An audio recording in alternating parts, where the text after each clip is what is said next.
ಮಹಿಳಾ ರಿಸರ್ವೇಷನ್ ಕೇಂದ್ರ ಸರ್ಕಾರ ಮಾಡಬೇಕು ಅಂತೇಳಿ ಹೋರಾಟವನ್ನು ಮಾಡಿದ ಅದೇ ಕಾಂಗ್ರೆಸ್ ಈ ಬಾರಿ ಸದನದಲ್ಲಿ ಮಹಿಳಾ ರಿಸರ್ವೇಷನ್ಗೆ ವಿರೋಧವನ್ನು ವ್ಯಕ್ತಪಡಿಸಿದ್ದು ಅವರಿಗೆ ಮಹಿಳೆಯರು ಅಂದರೆ ಶ್ರೀಮತಿ ಸೋನಿಯಾ ಗಾಂಧಿ, ಇಂದಿರಾ ಗಾಂಧಿ, ಪ್ರಿಯಾಂಕಾ ಗಾಂಧಿ ಬಿಟ್ಟರೆ ಭಾರತ ದೇಶದ ಮಹಿಳೆಯರು ಕಾಂಗ್ರೆಸ್ನವರಿಗೆ ಮಹಿಳೆಯರು ಅಲ್ಲ ಅಂತಕ್ಕಂಥ ಮನೋಭಾವ ಹೊಂದಿರತಕ್ಕಂಥದ್ದು.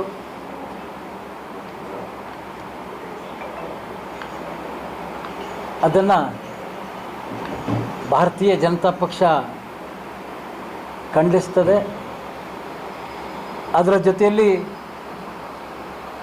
ಹೆಚ್ಚು ಲೋಕಸಭಾ ಸದಸ್ಯ ಸ್ಥಾನಗಳನ್ನು ಮತ್ತು ವಿಧಾನಸಭಾ ಸ್ಥಾನಗಳನ್ನು ಹೆಚ್ಚಿಸಬೇಕು. ಕ್ಷೇತ್ರ ಜನಸಂಖ್ಯೆವಾರು ಬಹಳಷ್ಟು ದೊಡ್ಡದಾದ ಕಾರಣ ಒಂದೊಂದು ಲೋಕಸಭಾ ಕ್ಷೇತ್ರದಲ್ಲಿ ದೊಡ್ಡ ಲೋಕಸಭಾ ಕ್ಷೇತ್ರದಲ್ಲಿ ಸುಮಾರು 20 ಲಕ್ಷಕ್ಕೂ ಹೆಚ್ಚು ಮತದಾರರು ಇರ್ತಕ್ಕಂಥದ್ದು. ಇದನ್ನು ಮನಗಂಡು ಕ್ಷೇತ್ರದ ಅಭಿವೃದ್ಧಿ, ದೇಶದ ಅಭಿವೃದ್ಧಿ ದೃಷ್ಟಿಯಿಂದ ಹೆಚ್ಚು ಲೋಕಸಭಾ ಸ್ಥಾನವನ್ನು, ವಿಧಾನಸಭಾ ಸ್ಥಾನವನ್ನು ಕೊಡಬೇಕು ಅಂತಕ್ಕಂಥ ನಮ್ಮ NDA ತೀರ್ಮಾನವನ್ನು ಕೂಡ ಅವರು ವಿರೋಧಿಸಿದ್ದನ್ನು ಕಾಂಗ್ರೆಸ್ ಅಭಿವೃದ್ಧಿ ಪರ ಇಲ್ಲ, ಇದಕ್ಕೆ ಮುಂದಿನ ದಿನದಲ್ಲಿ ಜನತೆ, ಅದರಲ್ಲೂ ಮಹಿಳೆಯರು ತಕ್ಕ ಪಾಠವನ್ನು ಕಲಿಸ್ತಾರೆ.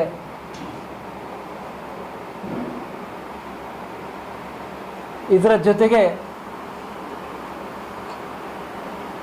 ಕಾಂಗ್ರೆಸ್ಸಿನ ರಾಷ್ಟ್ರೀಯ ಅಧ್ಯಕ್ಷರಾದಂಥ ಮಲ್ಲಿಕಾರ್ಜುನ್ ಖರ್ಗೆ ಅವರು ಅಂದ್ಕೊಂಡಿದ್ದರು ಸಿದ್ದರಾಮಯ್ಯನವರು ಮತ್ತು DK ಶಿವಕುಮಾರ್ ಗಲಾಟೆಯಲ್ಲಿ ನನ್ನ ಕನಸು ನನಸಾಗ್ತದೆ, ನಾನೇ ಮುಂದಿನ ಮುಖ್ಯಮಂತ್ರಿ ಅಂತೇಳಿ ಕನಸು ಕಾಣ್ತಾ ಇದ್ದರು. ಆದರೆ ರಾಜ್ಯದಲ್ಲಿ ಪಕ್ಷವನ್ನು ಕಟ್ಟಿದಂಥ ಕಾಂಗ್ರೆಸ್ಸನ್ನು ಕಟ್ಟಿದಂಥ DK ಶಿವಕುಮಾರ್ ಅವರು ರಾಜ್ಯದಲ್ಲಿ ಹೆಚ್ಚು ಶಕ್ತಿಯನ್ನು ಹೊಂದಂಥ ಸಿದ್ದರಾಮಯ್ಯನವರು ಖರ್ಗೆ ಅವರ ಕನಸಿಗೆ ಭಂಗ ಉಂಟು ಮಾಡಿದ್ರು. ಇದು ಖರ್ಗೆ ಅವರು ತಿಳಿದಾಗಿನಿಂದ ಅವ್ರ ತಲೆ ಕೆಟ್ಟೋಗಿದೆ ಅಂತ ನಾನು ಭಾವಿಸ್ತೇನೆ. ಇವತ್ತು 140 ಕೋಟಿ ಭಾರತೀಯರಷ್ಟೇ ಅಲ್ಲ, ಅನೇಕ ಅಭಿವೃದ್ಧಿ ರಾಷ್ಟ್ರಗಳ ಆರ್ಥಿಕ ತಜ್ಞರು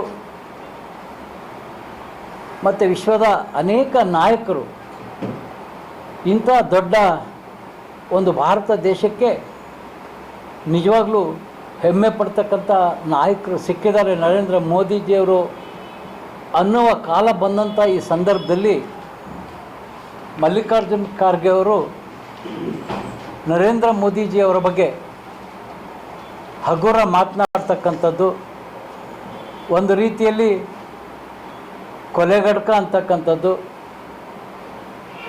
ಅವರು ಟೀ ವ್ಯಾಪಾರ ಮಾಡ್ತಕ್ಕಂಥ ಒಬ್ಬ ಸಾಮಾನ್ಯ ಮನುಷ್ಯ ಅಂತಕ್ಕಂಥ ಬಹಳಷ್ಟು ನಮ್ಮ ದೇಶದ ನಾಯಕನಿಗೆ ಅಗೌರವ ಮಾಡ್ತಕ್ಕಂಥ ಹೇಳಿಕೆಯನ್ನು ಕೊಡ್ತಾ ಇರ್ತಕ್ಕಂಥದ್ದು.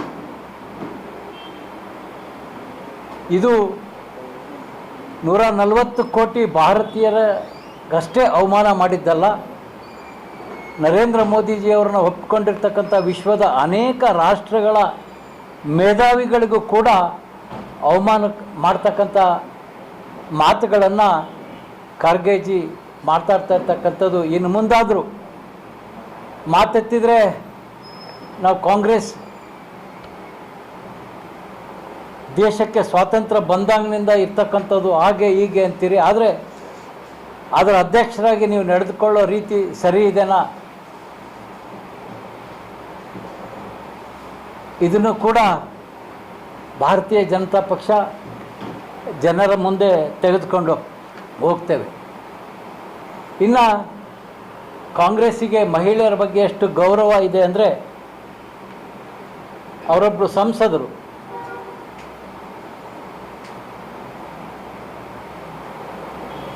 ಅವರ ಹೆಸರು ಪಪ್ಪು ಯಾದವ್, ಅವರೊಬ್ಬರು ಗುಂಡಾ ಸಂಸ್ಕೃತಿಯ ವ್ಯಕ್ತಿ. ಅದ್ಯಾವುದೋ ಕಾರಣಕ್ಕೆ ಸಂಸದರಾಗಿ ಗುಂಡಾ ವೃತ್ತಿಯನ್ನೇ ಮೆರೆಯೋ ಅವರು ಮಹಿಳಾ ರಾಜಕಾರಣಿ ಅವರ ಬೆಡ್ರೂಮ್ಗೆ ಹೋಗದೇ ಇದ್ದರೆ ಅವ್ರ ಭವಿಷ್ಯ ಇಲ್ಲ ಅಂತಕ್ಕಂಥ ಹೇಳಿಕೆ ಕೊಡ್ತಾರೆ ಒಬ್ಬ ಕಾಂಗ್ರೆಸ್ ಸಂಸದರು. ಅಂದರೆ ಇವರು ಭಾರತೀಯ ನಾರಿ ಬಗ್ಗೆ ಎಷ್ಟೊಂದು ಗೌರವ ಈ ಕಾಂಗ್ರೆಸ್ಗಿದೆ. ಇಡೀ ದೇಶದಲ್ಲಿ ಇದರ ವಿರುದ್ಧವಾಗಿ ಮಾತನಾಡ್ತಾ ಇದ್ದರೆ ಕಾಂಗ್ರೆಸ್ ಅವರನ್ನು ಪಕ್ಷದಿಂದ ತೆಗೆಯುವುದಿರಲಿ, ಅವ್ರಿಗೆ ಎಚ್ಚರಿಕೆಯನ್ನು ಕೂಡ ಕೊಡ್ತಕ್ಕಂಥ ಶಕ್ತಿ ಇವತ್ತು ಕಾಂಗ್ರೆಸ್ಗಿಲ್ದಂತಾಗಿದೆ.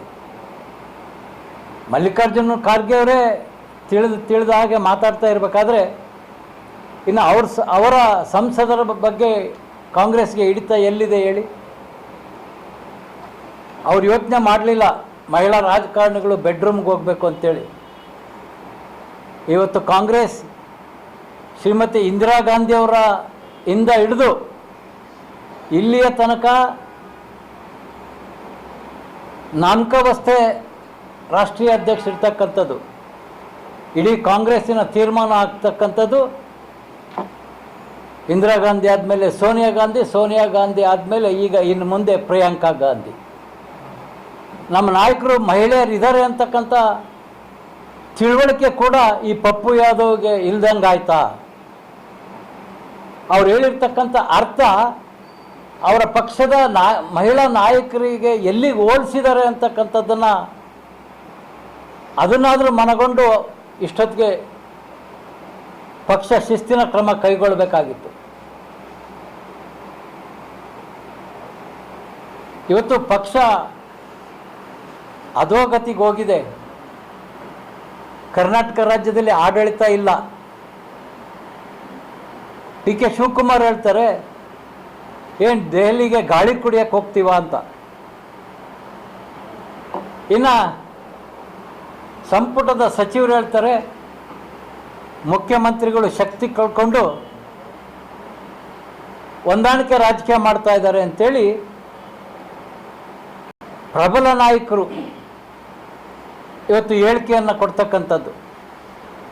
ಇದು ಯಾವ ರೀತಿ ಇದೆ ರಾಜ್ಯದಲ್ಲಿ ಆಡಳಿತ ಅಂತಕ್ಕಂಥದ್ದು ಇನ್ನು ಮುಂದಿನ ದಿನಗಳಲ್ಲಿ ಭಾರತೀಯ ಜನತಾ ಪಕ್ಷ ಈ ಎಲ್ಲರ ವಿರುದ್ಧ ಬಹಳಷ್ಟು ಹೋರಾಟ ಕಾರ್ಯಕ್ರಮಗಳನ್ನು ಹಮ್ಮಿಕೊಳ್ಳುತ್ತೆ.